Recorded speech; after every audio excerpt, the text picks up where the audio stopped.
안녕하세요. 이슈를 대신 읽어주는 남자 이대남입니다. 일주일 전 밀양 팩트파일님의 부탁으로 영상을 비공개 처리했지만 이후에 올라온 밀팩님의 영상은 저에게 이야기한 것과는 다르게 억울한 피해자를 위한 영상도 아니고 사건을 재조명하기 위한 영상이라고 보여지지 않았기 때문에 더 이상 기다리는 것은 무의미하다 생각하여 영상을 제작하게 되었습니다. 일단 제가 영상을 내린 날을 기준으로 밀팩님은 총 4가지의 영상을 올리셨는데 논란의 쟁점은 피해자에게 지급된 후원금에 관한 내용으로 성폭력 상담소에 모금된 후원금이 피해자에게 전달이 되었지만 그 돈이 마치 가족의 빚을 갚는 데 쓰여지는 것처럼 보여져서 논란이 되었는데요. 저 또한 녹취를 계속 들어봤지만 모금된 후원금은 새 모녀가 나눠 갖기로 이미 결정을 한 것 같고 추가로 피해자가 새아버지의 빚 보증을 잘못 서는 바람에 피해자가 파산 신청을 한다는 것이지 받은 후원금으로 빚을 갚겠다거나 갚았다라는 내용은 없었습니다. 다만 피해자는 빚 때문에 힘들기 때문에 상담소에 찾아가서 빚을 갚아줄 수 없는지 물어보는 것은 어떠냐고 유튜버에게 물어본 것이고 그 방식이 다소 상식을 벗어나는 행동이었기에 의문은 들었지만 결론적으로는 상담소에 직접 요구한 것은 아닙니다. 만약 피해자가 녹취 내용처럼 술을 마시고 상담소에 가서 따지거나 상담소가 피해자의 요구대로 그 빚을 갚아줬다면 이것은 조금 문제가 될 수 있지만 당연히 상담소에서 그것을 승인해 줄 리가 없을 뿐더러 사실상 이 내용은 빚 때문에 힘든 피해자가 유튜버에게 하는 하소연에 가깝다고 느껴졌기 때문에 밀팽님이 주장하는 것처럼 후원금으로 가족의 빚을 갚는다는 발언은 충분히 오해의 소지가 있습니다. 하지만 아무리 개인 간의 통화라 할지라도 그런 마음을 가지고 있다는 피해자에게는 어느 정도의 비난은 감수해야 된다고 생각하는데요.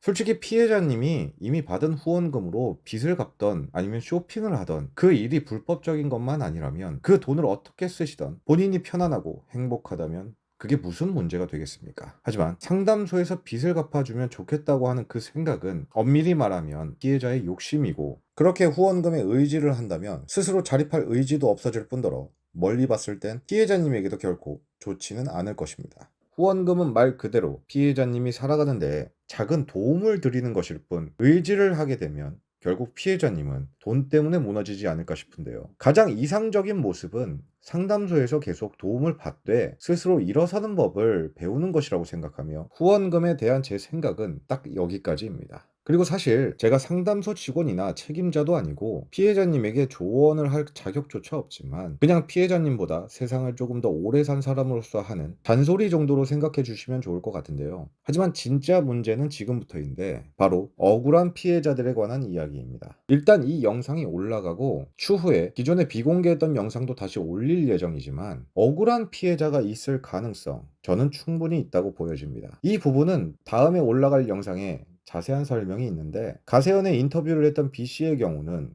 약간의 의문은 있지만 스스로 인터뷰에서 충분히 국민들께 소명을 했다고 생각하고 한 명의 억울한 피해자가 나온 이상 일단은 억울한 피해자의 말을 들어볼 필요는 있다고 생각하는데요. 여기서 조금 걱정되는 것은 만약 밀양 팩트파일님이 말씀하시는 억울한 피해자가 일부가 아니라 44명 전부라고 한다면 지금 올리시는 영상과 커뮤니티 글은 모두 이해가 됩니다. 현재 밀팽님의 주장처럼 피해자님의 실체를 공개하고 44명의 재심을 성공적으로 모두 무죄를 받아낸다면 피해자님은 말 그대로 전 국민을 속이고 피해자 코스프레를 한 것이기 때문에 국민의 질타는 물론이고 지금까지 받은 후원금 또한 모두 환수 절차를 거쳐야 할 것입니다. 하지만 만약 44명 중 일부만 인정이 되고 다른 사람은 가해자로 판결이 난다면 여론은 걷잡을 수 없이 가해자와 억울한 피해자 모두에게 돌아갈 거라고 생각하는데요. 왜냐하면 현재 밀팽님은 녹취록을 공개해서 공익의 목적을 위해 피해자를 비판했고 피해자에게 녹취에 대한 해명을 요구했습니다. 그 결과 피해자에게 상처를 주게 되었죠. 이거 뭔가 조금 익숙하지 않나요? 바로 얼마 전에 있었던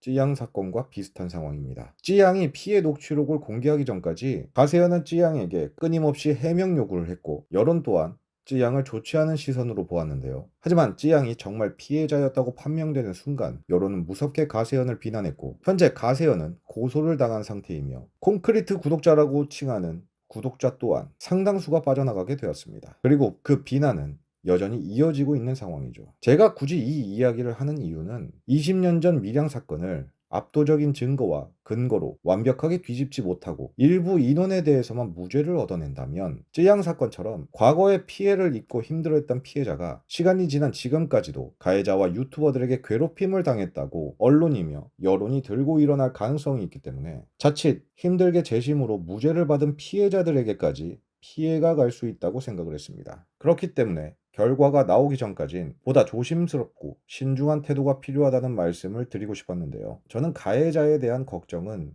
전혀 하지 않습니다. 하지만 억울한 피해자가 무죄를 받았음에도 혹여 상처를 입지 않기를 바라는 마음과 미량 피해자분이 더 이상 상처를 받지 않기를 바라는 마음뿐인데요. 그래서 밀팽님이 진행하시는 재심에 대해 굉장히 관심이 많지만 재심이라는 것이 시간이 많이 필요한 일임을 너무 잘 알기 때문에 그저 기다리는 것뿐입니다. 그리고 개인적으로는 밀팽님이 저에게 말씀해 주셨던 그 확신을 이제는 좀 보여주셨으면 좋겠는데요. 최대한 중립적으로 보려고 하는 한 명조차 설득하지 못한다면 어떻게 국민들을 설득시킬 수 있겠습니까? 부디 영상으로 믿음과 약속에 대한 답을 주시기 바랍니다. 오늘의 영상을 마치도록 하겠습니다. 긴 영상 시청해 주셔서 감사하고 추후에 올라갈 영상도 많은 관심 부탁드리겠습니다. 감사합니다.